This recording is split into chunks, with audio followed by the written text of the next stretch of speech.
Elections have consequences. Boy, did we get a lesson in that over the last few months.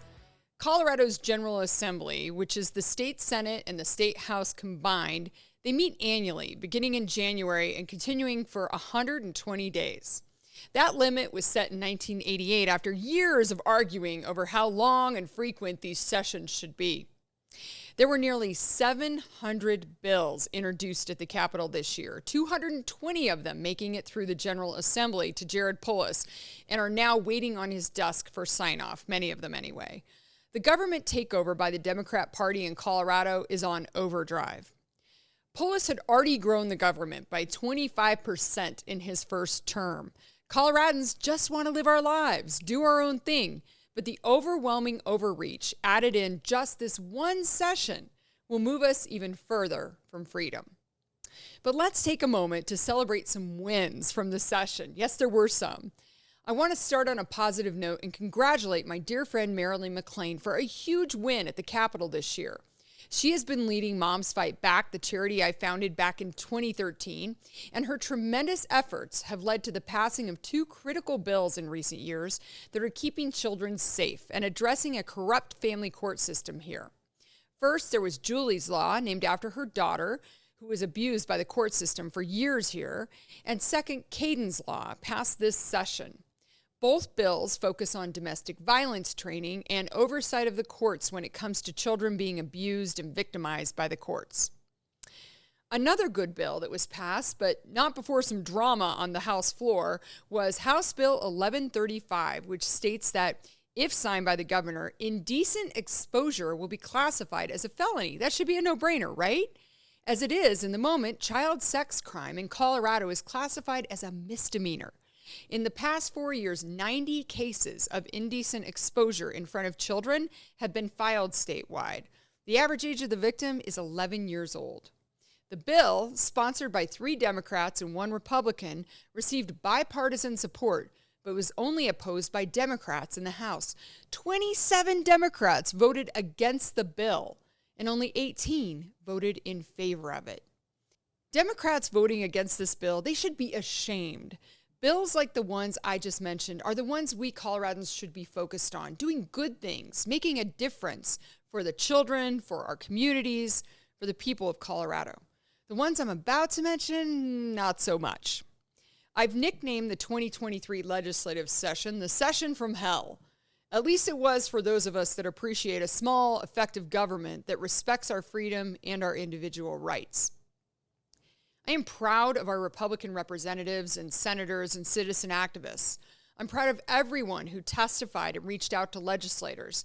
Because of this collective effort, they held off several very bad pieces of legislation, including Governor Polis's landmark housing bill that would have turned our neighborhoods into a hot mess across the state.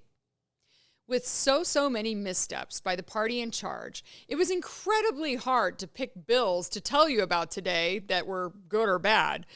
I'll go through the highlights, but I'll also link the full bill language on my Substack channel if you want to do a deeper dive. But proceed with caution, because reading these bills at length is certain to make your blood boil. It sure did make mine. So here is my list of the most terrible bills that passed in the session from hell, 2023. Remember, some of these have not been signed by the governor himself, but I haven't heard of any bills that he plans on vetoing. Let's start with some bills related to housing. House Bill 1255 would ban local growth caps and repeal the existing growth limit policies in place like in Boulder and Golden.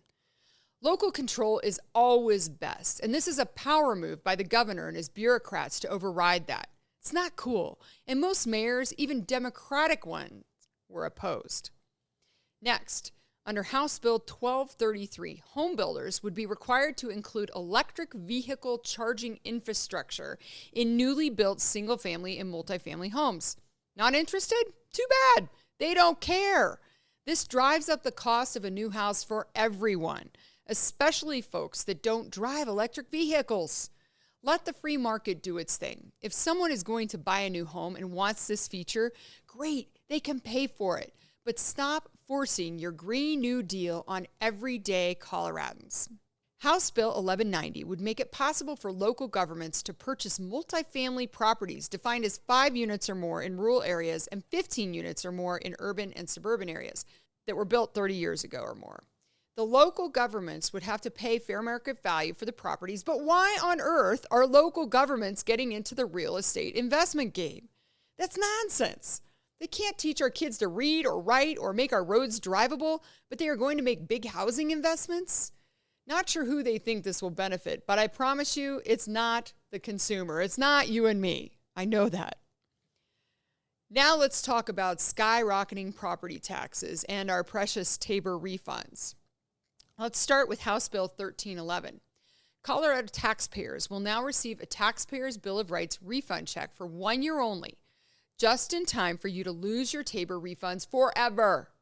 The change only goes into effect if Coloradans approve Proposition HH on the ballot this November. So it's trickery to get voters to do away with their own Tabor refunds going forward, their own ability to tell the government no when they want to stop spending and growing government.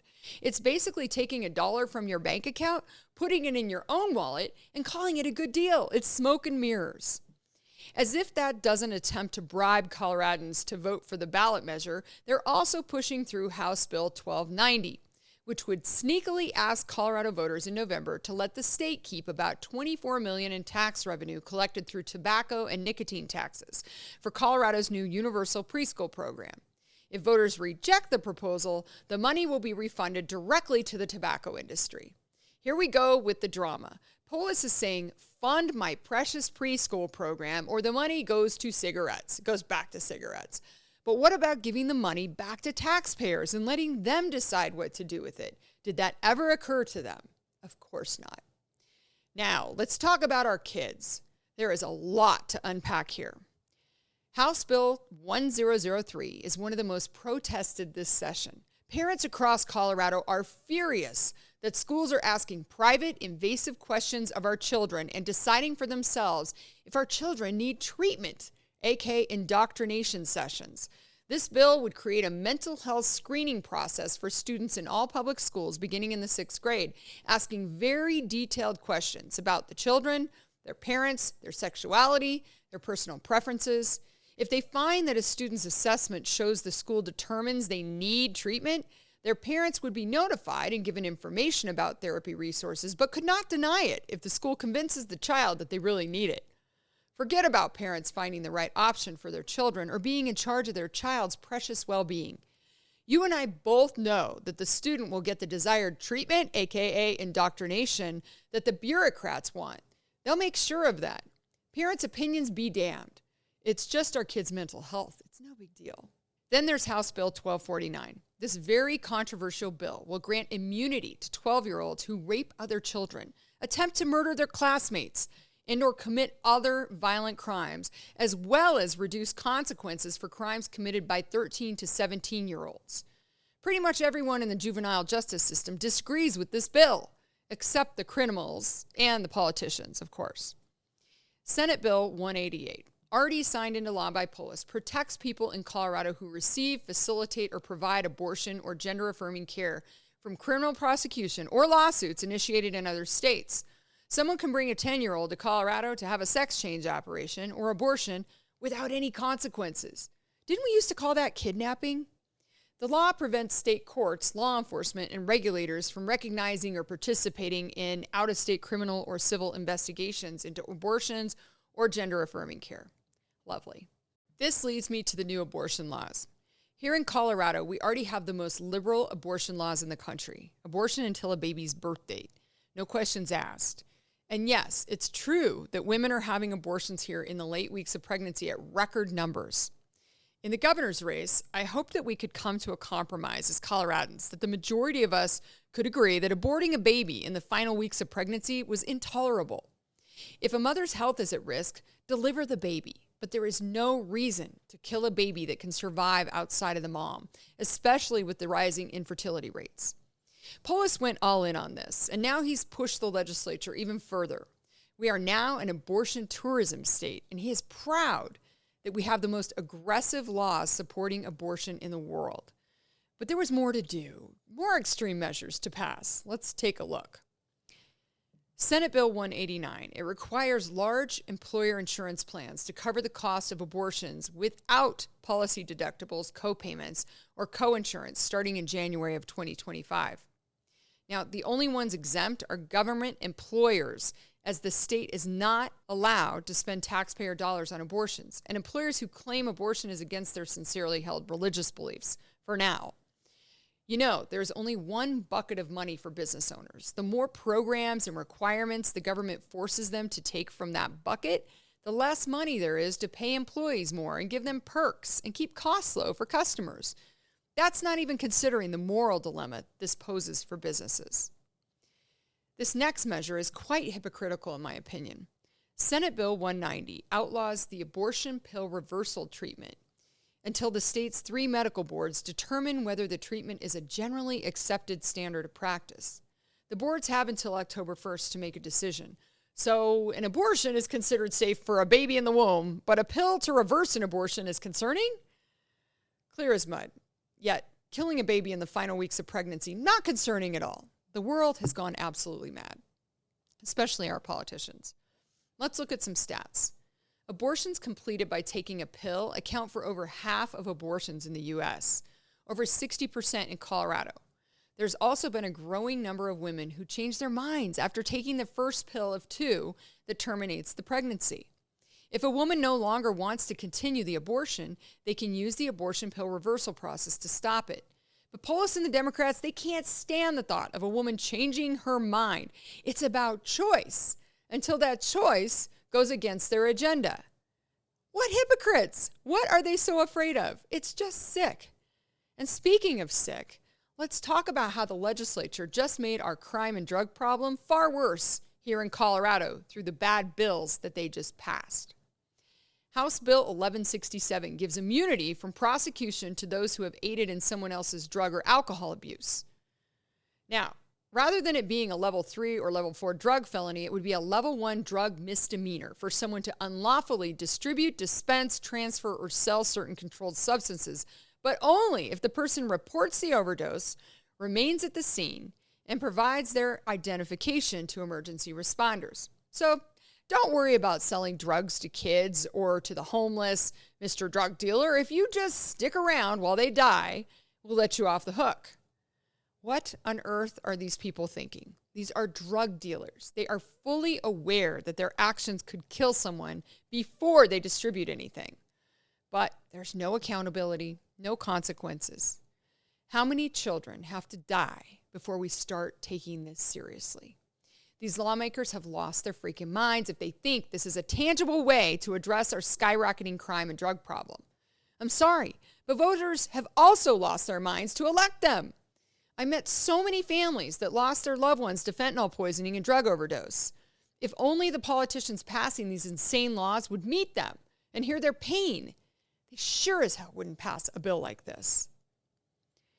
Next up, House Bill 1100 would stop jails and law enforcement in the state from entering into renewing certain contracts with U.S. Immigration and Customs Enforcement related to immigrant detention. Have any of the people at our Capitol in Denver watched what is happening at the southern border of our country? Just turn on the TV or watch the busloads of people coming into our state. Now, there are people who need our help. But have they taken time to talk to an ICE agent working on the southern border of Colorado about who's actually coming in and the drugs that are flowing in? We are experiencing a huge influx of illegal immigrants, not to mention the influx of drugs and human trafficking here. And they want to tie the hands of those on the front lines trying to keep us safe? The only logical conclusion is that Jared Polis and the Democrats are trying to make Colorado a haven for drugs and criminals. Yet people keep voting for more of this. It boggles my mind. Frederick Douglass said, "A man's rights rest in 3 boxes: the ballot box, the jury box, and the cartridge box." Law-abiding citizens that want to protect their rights, their property, and their families are having their rights stripped away in the name of keeping society more safe. The problem is, law-abiding citizens aren't the ones we need to worry about, and criminals certainly don't give a hoot about more laws telling them what to do. more restrictions and more big talk from the politicians, but not action that will actually make a difference. So here we talk about this year's big topic, guns. We already had some of the strictest firearm laws in the country in Colorado, yet crime and gun violence continue to skyrocket here. Why? Well, these feel-good laws that bloviating politicians point to make no difference in keeping us safe. Look at the data right here in Colorado. It obviously has not worked. Violent crime is out of control. Let's take a look. First, House Bill 1219 says that Coloradans will have to wait 3 days after purchasing a gun to take possession of the weapon. This is meant to prevent heat-of-the-moment suicides and homicides, but it has not been shown to be effective in other states. There are no credible studies that show waiting periods reduce suicides, homicides, or mass shootings. Next, Senate Bill 168 makes it easier to sue the gun industry in Colorado by rolling back extra protections against civil litigation for firearm and ammunition manufacturers and sellers. Already signed into law by Polis in late April, Senate Bill 169 makes it so that you must now be at least 21 years old to purchase a firearm in Colorado. Senate Bill 170 expands the state's red flag law, which allows judges to order the temporary seizure of firearms from people declared a significant risk to themselves or others. The bill added healthcare providers, mental health providers, district attorneys, and teachers to the list of people who can petition a judge to order a firearm seizure. There is a big concern here about due process and false allegations, as well as the violation of a Colorado citizen's constitutional rights. Lastly, Senate Bill 279 would make it illegal to manufacture or possess and or sell so-called ghost guns, handmade firearms that are untraceable because they don't have a serial number. I recognize that these bills were passed with good intentions, but you know what they say about good intentions and the path to somewhere being paved with them. We have very, very strict firearm laws in Colorado already, and they have not worked so far to reduce crime and gun violence. They are getting dramatically worse, in fact. And I just don't see how any of these laws will drastically flip that in a positive direction. All they do is put our constitutional Second Amendment rights in question and give the government the ability to decide if we are deserving of those rights or not. That's not how it's supposed to work, whether it's the First Amendment or the Second Amendment or the other various rights that we have afforded to us as citizens of this great country. So we've covered most of the major categories: housing, property taxes, Tabor, kids, abortion, crime, drugs, and guns. But this last one doesn't quite fit into any of those. Honestly, it's generally just a dumb idea and not a good use of the legislators' time. Senate Bill 259 says that Colorado casinos can now offer lines of credit to their customers. Critics of the bill worry it will make it easier for gamblers to go into debt. Yeah, duh. But supporters say it will prevent people from having to travel to casinos with large amounts of cash. Well, that's interesting. Last I heard, you could get a credit card or use a debit card and get more cash at the casinos. Between our laissez-faire relationship to drugs in Colorado and now us cozying up to legal gambling, we can expect to get some of the fruits of that labor added to the mess that we're already in. It's just shocking that our legislature focused on this bill, especially when there are so many more critical things happening in our beautiful state.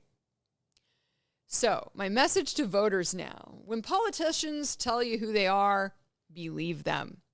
Jared Polis told us how he would govern back in 2018. Then he showed us how he governed for 4 years before voters gave him a second term. He grew the size of government and our bureaucracies here by 25% in the first term. He took our rights away during COVID. He gave it to the bureaucrats.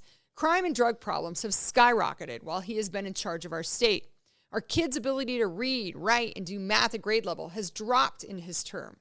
Teen suicide and drug addiction rates are some of the highest in the nation here in Colorado. Our roads are a mess. It's become unaffordable to live here. And forget about the ability to raise a family or run a business without the government constantly intervening. Now even more so after this last session. The legislature has a supermajority, and with a governor that drives their agenda, there is nothing stopping them from passing common sense laws that solve some of these terrible problems here. Instead, we have this hot mess of a legislative session that will only drive Colorado more into the ground. So, what do we do now? Where do we go from here? Well, I'm hoping that today's guest can shed some light on that. They're joining me today despite being bruised, beat up, and exhausted from the fight they've been up to in the past 120 days because they care about you and this state. They want you to know the truth about what happened there on the assembly floor and the lies they fought so hard to expose. They represent 46% of the people in this state, the conservative population or voters, but no one was listening to them. So let's get busy and talk to two folks that were on the front lines of these battles, Representative Brandi Bradley and House GOP Deputy Chief of Staff Roger Hudson.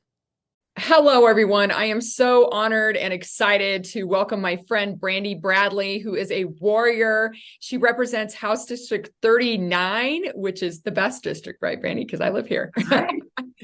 All right. Well, Brandi, you just survived a brutal session down at the Capitol. It's your first year. You've got a long future ahead of you, but we want to hear your take, the good, the bad, the ugly, about what it was like down there.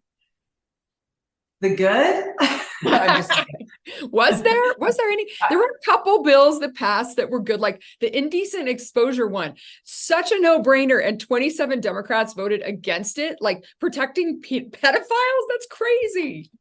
That was like Christmas for me, though. So those are postcards that should go out in a year in those districts. You know, they made the case that it was protecting the mentally ill. And we had research and facts that showed that they are often the victim of a crime of indecent exposure. So it's mind blowing. You know, I got up and told a personal story about something that happened to me when I was young that I had not told anyone about. I had to tell my mom the night before I went to say it. It's been 37 years and they could care less.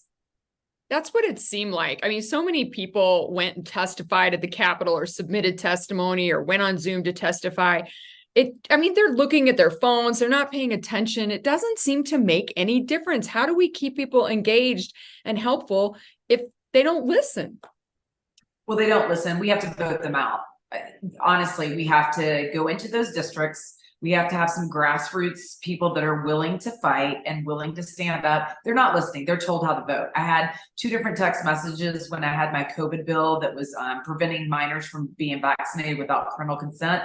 And I had such a great case. We had such great testimony. And one of the Democrats said, "I'm sorry, but you know how I have to vote." I mean, they're literally told how to vote.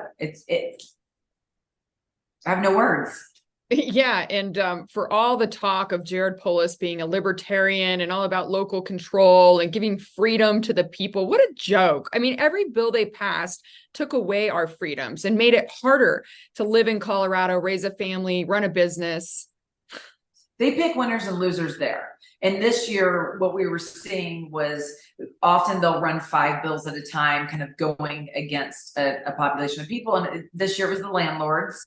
It was really trying to protect tenants, which I don't even know where that was coming from. And it was definitely going against small businesses and employers and fighting for employee rights, which most small businesses love their employees. We're small business owners, and it was just inefficient. And I don't really know where they were coming from, honestly. Yeah, it didn't seem like they wanted to focus on the issues that are really critical in our state, like our kids' mental health and our lack of learning. 60% of kids in Colorado can't read, write, or do math.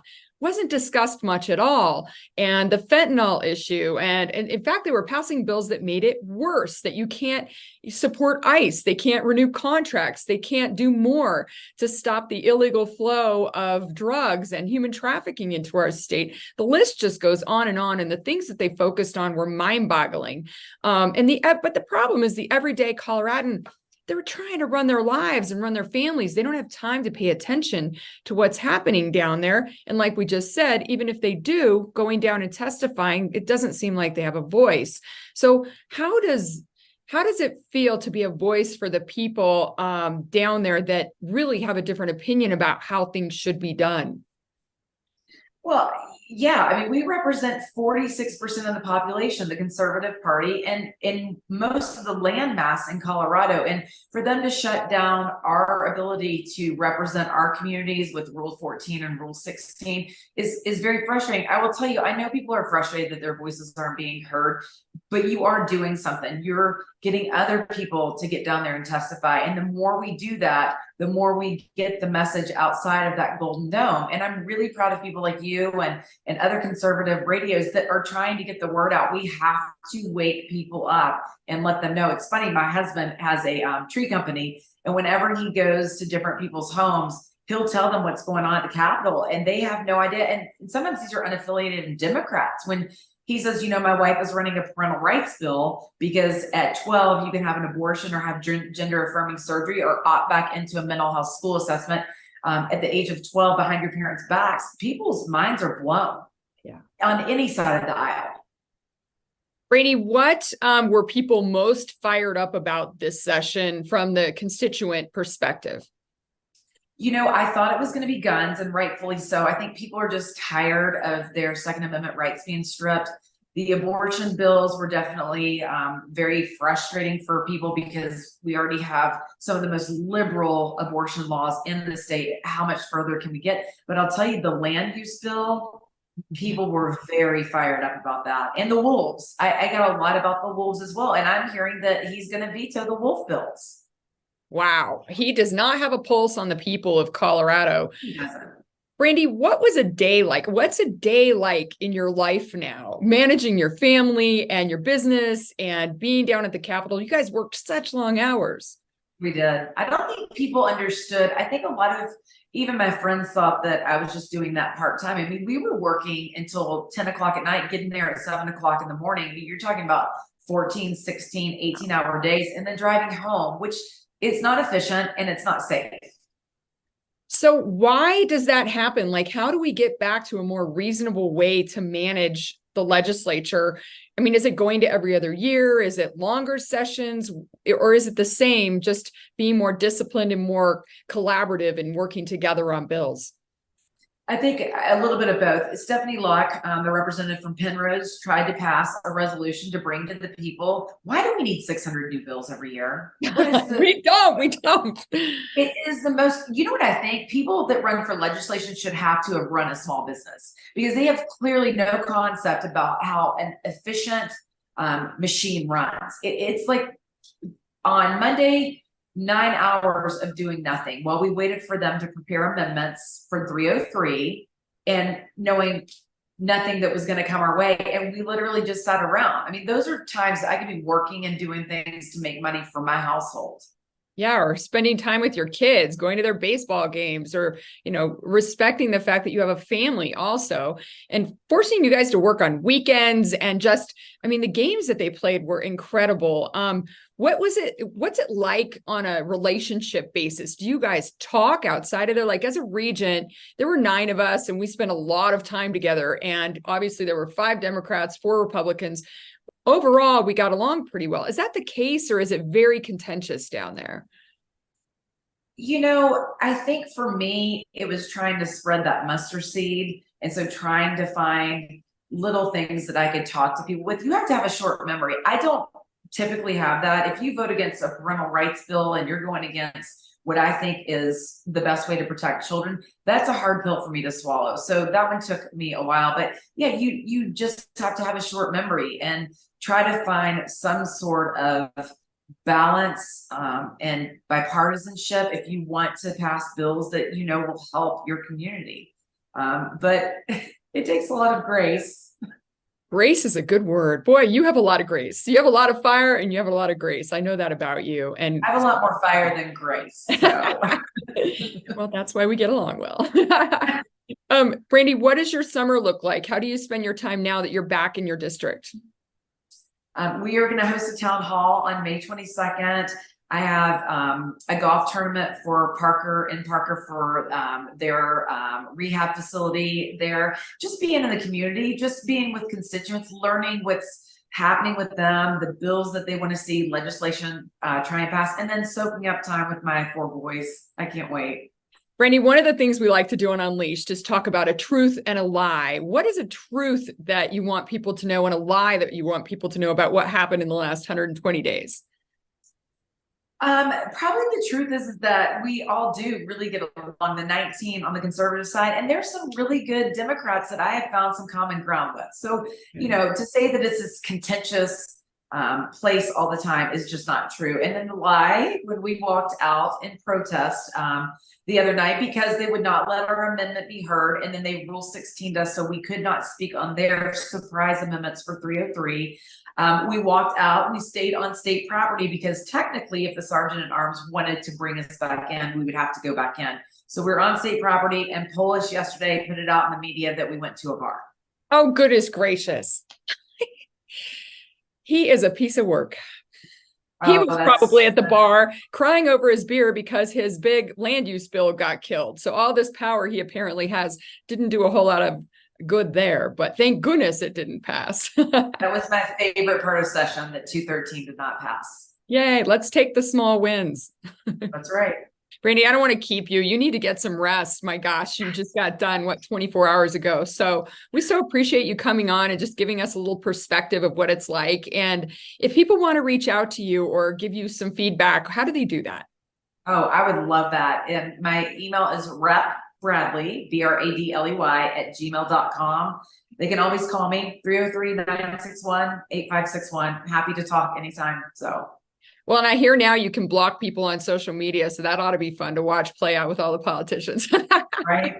You know, it's funny. You know what? The more the merrier. If you want to come onto my page and tell me things that you don't like, but when I offer, let's go have coffee, it's amazing the silence that you get after that. I know. I agree. Every time somebody's mean on social media, I'm like, let's just talk. Let's pick up the phone. I think 1 out of 100 has taken me up on that offer. Right. And it worked out great once we got on the phone, right? Like, right.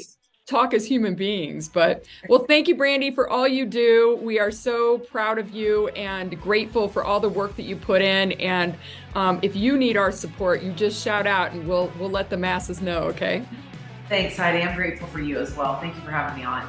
Of course. Well, I am very excited to welcome Roger Hudson, my friend and a warrior. You are on the Castle Pine City Council, but you're also the Deputy Chief of Staff for the Colorado GOP House Reps, which, wow, what a group. Roger, you've just been through the ringer. Tell us a bit about what the last 120 days have been like. Well, I was a young man 20 years ago. Now I'm the last man here cleaning up, it feels like, here at the House of Representatives. What has it been like? It's been such a journey. Even as I was walking around the house before you and I started this conversation, I just kept thinking, what was it like 120 days ago? Because we started off debating some really slow bills, and then we they were just average little bills, and then we built into this really crazy ideological stuff that was just got progressively crazier. Like, we started with the gun stuff that was really odd. Like, I remember sitting there on the bench, because staff sits on this big leather bench that's been there for 100 years. And I remember the first gun bill that we started with, it was rolled out by, I want to say Bird, I think Bird or Story, and little small women, and they're very quiet. And she started off by saying, yes, this is for rural Colorado. And I'm thinking, oh, yay, rural Colorado. And she starts describing how they're going to limit guns. I'm like, oh, that doesn't sound very good for rural Colorado. And but it's good. It's going to be good because property owners have asked for this new law, and it's because HOAs. I'm like, HOAs in rural Colorado, that doesn't sound good either. It's going to give county commissioners the ability to limit gun use on private property, and then here you hear it, because of noise. What? I don't think that's a factor out in rural Colorado. Right. And then we find out it's second homes for people who are maybe from out of state, who are now in rural Colorado, who don't like gun noise near their homes as they're vacationing. That was the first of the gun bills that we heard. And I was like, holy Toledo, this is going to be a long session. So that was the first of the ideological bills. And by the way, we got rid of that one. But it was a painful session. I got to tell you, it was painful as a Republican, a conservative, to sit here and be called every name in the book. I have some that you can't repeat in polite company. It was a little tough. And Roger, what was it like to be there as a Coloradan, as someone who has a family and a business, and really, I don't even know where to start with the limitations they've put on our freedoms, on our ability to run our businesses, our lives. Right. Well, the interesting things is you listen to a lot of it, and you have to, especially when you get to abortion and the transgender issues, because we have I think she was the first transgender representative in any house across the country, and that's Representative Tatone, who personally I actually do really like Tatone. She was a geologist before elected, so very.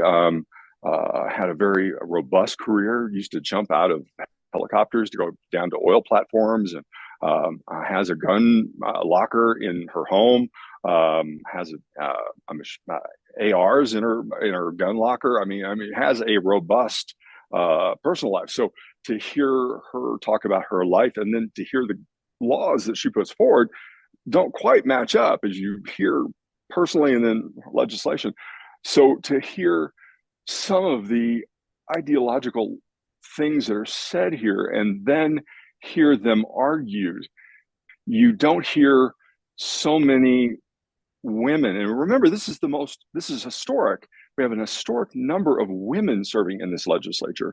That means an historic number of moms in this legislature. So to hear so many historic, I hate to keep using that word, but it really is, abortion bills, that advocate the killing of children, that talk about children and the lack of rights for the unborn in this legislature. And they really are metrocentric individuals. So they come from a set of an area that really doesn't represent all of Colorado. So it's hard for the rest of us to kind of relate to. And so I think that they come from a good place, personally, to Tone and that entire group, but I don't think it represents the majority of Colorado. So it's hard to jump to that place that they're coming from with that legislation. So it's really difficult for our caucus when we come to the well for us to find a middle ground anywhere in those bills. It's almost impossible. Yeah, Roger, it seemed like the topics that were discussed or being debated weren't the ones that everyday Coloradans are dealing with, like their pocketbook, inflation, our kids not learning what they need to learn, the teen mental health crisis, their fentanyl crisis, the immigration issue, the human trafficking issue. There's so many important things going on. And we were debating bills that really aren't going to make a difference in the lives of everyday Coloradans. What was the very worst bill in your mind that passed, that got through? Gosh, there were so many. Property taxes about killed me. Mainly only for several reasons. One, and thank goodness it's a ballot measure, because I think the citizens of Colorado innately have always understood that Tabor was fundamentally important to us. It has saved our economy over and over again. Although I think we've done such a terrible job educating people to what is really important about Tabor. I mean, everybody, when they talk about Tabor, they always talk about the refunds. Tabor, to me personally, has nothing to do with a refund. Right. To me, Tabor is at its core, it gives the citizens of Colorado the ability to say no. It says to your government, no, you cannot tax me without my permission. No, you cannot grow any larger. You cannot get any bigger. You can't do this, that, and the other unless I, as a citizen, say you can. That's the genius of Tabor. It's not a check. It's not a refund. I mean, I understand the importance of that. That's my money. You can't spend it unless I tell you you can. But that's not the genius of Tabor. The genius of Tabor is I, as a citizen, get to say, no, you don't get to grow any bigger unless I say you can. And that's what's great about Tabor. And that's what Polis and the Democrats hate. They hate that they can't get any larger unless you, as a citizen, say you can. And I tell you, I sat in this hall, they want to get bigger. Every day they come here, they compete on how many bills they can get passed today. They high-five each other on some of the silliest things you've ever seen. You want to pay for an extra plastic bag? Absolutely. You want a 27 delivery fee, a 27-cent delivery fee? Oh, yes, let's do that. Caged bird eggs, what the heck? Let's do that. So all these bills that we laugh about, they high five each other. That's growing government. These little enterprises, awesome.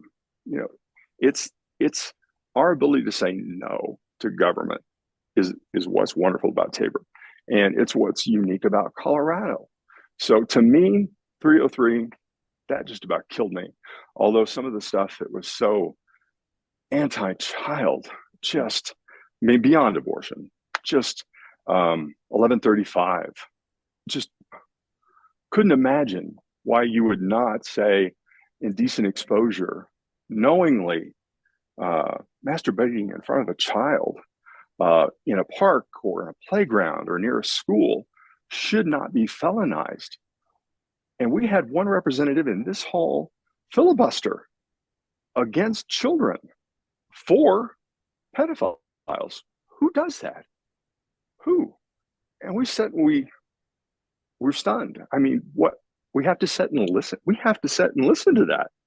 How do you listen for 3 hours as someone filibusters against children for masturbating knowingly in front of children?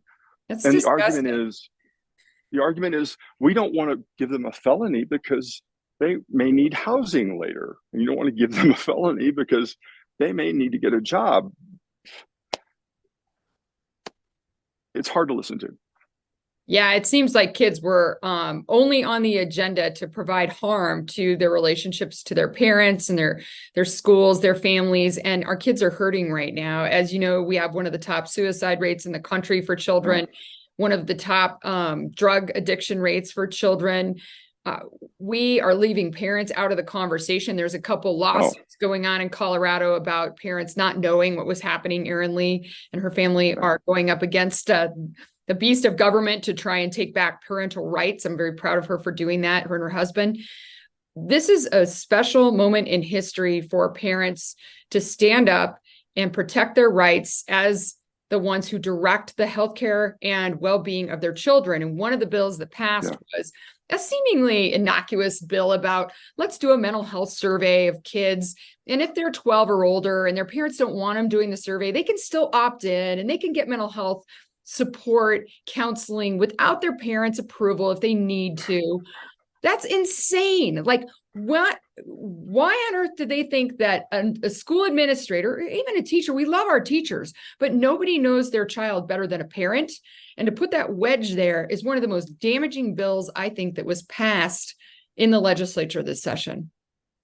I don't understand, and I'm not the only one in our caucus, and we have some just incredibly strong parents in our caucus, not just women, but also dads as well. Very outspoken. Just they were also just vehemently opposed to that. Why would you not want to include parents in this conversation? Democrat, Republican, no matter who you are, you're a good parent. I don't doubt that the Democrats in this hall aren't good parents. Why would you not want them working with our teachers to make sure we respond to mental illness? Why would you not want that? Why would you fight against that? I understand that they want to protect possibility that there might be some physical thing going on in the home, maybe that you want protection for a child that wants to maybe tell, or maybe there might be something else going on, that there's an avenue that a child can have someone safe that they go tell someone to. But that's not the average. And that already exists. If a child's having issues, then there's mandatory reporting by teachers, by staff, and they can go through child welfare services and get the help and support that they need. This is not about that, is it? It's about driving a wedge between parents and children, just like they're trying to drive a wedge between the consumers and the employees and the small business owners, just like they're trying to drive a wedge between mayors of cities and city councils and county commissioners deciding what's best for their communities and the actual constituents. It's shocking to me that these bureaucrats, especially King Polis, think that they know better than local municipal leaders. They know better than parents. They know better than small business owners. They know better than employers how to do things. They don't know how to do squat when it comes to those things. And they're making our lives incredibly difficult. Right. There was nothing more frightening than 213 to me. As somebody who sits on a city council, I had a city council meeting last night. You and I know because I was texting you late last night as I was actually dealing with land use. It was like, how is this possible? It's like God That has was a sense of wild. humor. It's like, how is this possible? But it's really true because if Denver is doing these mandates, there's no way they can keep track of the things that I deal with every single day. Because I mean, we've run out of water in some of our wells. It's if you mandate high density subsidized housing in some of my areas in my city, I don't know how I'm going to provide water. I don't know how I'm going to provide just basic services like schools and transportation to and from. So by mandating that in my area, it's not like I don't want some affordable housing in my city because I do. I'd love to have Douglas County deputies be able to afford homes in Castle Pines, which my homes are pretty expensive. I know I'm still paying the mortgage.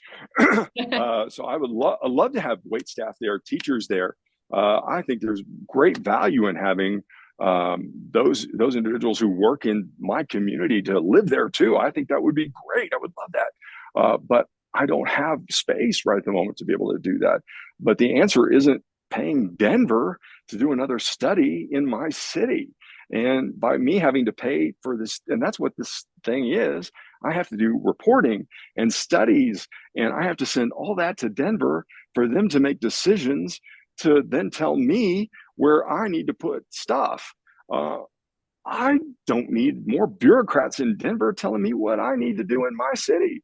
I mean, how silly is that? And then the beautiful homes that I have in my city and all around Colorado, what this does is means that the house across my street can now be scraped, and there's now an apartment building, Yeah. or a weird complex or something else. So nothing looks the same, or everything looks exactly the same all around Colorado. It ruins everything that's unique about Colorado. It's just, we would hate it. We would absolutely hate this. Absolutely hate it. Well, and I mean, elections have consequences, right? And we're seeing that play out right now. I mean, we can talk about the governor election, but more recent is like the importance of electing your local representatives, whether it's your city council, your county commissioner, your House representative, your state senator. I think one of the most important things we can suggest that people do going forward is if you don't like these policies, then start with your local politics, your local government getting involved. What do you say about that? Right. It's absolutely true. And you know what? I'm going to take blame for that. I think we have done a horrible job at not talking about the issues that matter. And I just ran for House District 39. Matter of fact, I think you just talked to the person I ran against, which is Brandi Bradley, who I supported here on the floor, who did an amazing job in this building. I've got to give her total props. She went to the well every single day and fought for my district, House District 39. She whooped butt every day here, has done better and better every single day. I hope I helped a little bit. But I don't know that when we were campaigning against each other, that we talked about the things we should have been talking about. We should have been talking about the things you and I are now talking about. We didn't anticipate what the Democrats were going to do, which was try to take away land use. We didn't talk about that with our citizens. We didn't talk about water, which ended up being a study. We're running out of water in Colorado. We didn't talk about that. We talked about things that have nothing to do with Colorado. We're still debating over Donald Trump, whether or not he won an election or not. You know what? That didn't really happen in this hall. I mean, that may be a really important issue, and I'm happy to talk about that over dinner, but we didn't debate that here. We certainly didn't vote on it. What we voted on has consequences here, not just for this session, but for our kids. Losing Tabor, that is massive. That's for like 30 years massive. This is the largest tax increase in Colorado history. You think your tax bill is high now? I've looked at the math. It is monstrous in 10, 20 years. I may have to leave Colorado, and I planned to die here. And I actually may die once I open one of these bills. I mean, it's truly 10, 20 years, you're not going to recognize your tax bill. It's going to be so high. It is the largest tax hike in Colorado history, is what this is actually. We didn't debate any of those things. We didn't debate whether or not Democrats were protecting our children, or whether or not it was going to be legal to masturbate in front of a child in Colorado. We didn't do that. We should have been. We have to, because those are the things that matter. Well, we have all summer to reconnect with our constituents and get a voice out there about what happened in the last 120 days, tell the truth about, the reality of these bills and how they're going to affect your life. So, Roger, every guest I ask, give me one truth and one lie that you'd like people to know, whether it's about the session or what's happening as a city council person. Right. What would you like to say about that? Same answer. The truth and the lie. The truth and the lie is this: the representatives that work in this building for you, the Republicans, they work really, really hard. They work hard for you every single day. I know all 19 of them. Good press, bad press, everything that you've heard. They have good hearts, good souls. Every single one of them are good conservatives. I've talked to all of them. They love this state. They love conservative values. They will do what's best for this state. Support them, love on them, do what you can for them. Email them when you don't like what they're doing. Email them when you love what they're doing. If you hear something bad, tell them. When you hear something good, tell them. And if you don't like what I'm saying, good God, please tell me. And gosh, I'll always answer you. Swear, always answer you. Roger, what's the biggest lie that was told in this session? Oh my goodness. There's so many. That we don't love Colorado, that we're trying to kill Democrats, that we are murderers, that we're racists, that we're homophobes, that we're, which is the funniest of them all, by the way, that we hate America, that we're anti-God, that we hate children, that we hate. It seems like that's their only defense. That's their only defense. And nothing could be further than the truth. I know all 19 of those representatives. I know you very well. And we are all doing what we're doing because we care so deeply about the future of Colorado and our children, our grandchildren. And Roger, thank you for all you're doing in the battle that you've been through. Hopefully you get a little time off, go grab a glass of wine, even for a break. But thank you. We all are super grateful for your work down there. I appreciate it. These people love you here. And I've loved you for 20 years. So thank you so much, Heidi. Oh, thanks, Roger. The feeling's very mutual. You guys take care, and we'll see you around out in the field. Thank you.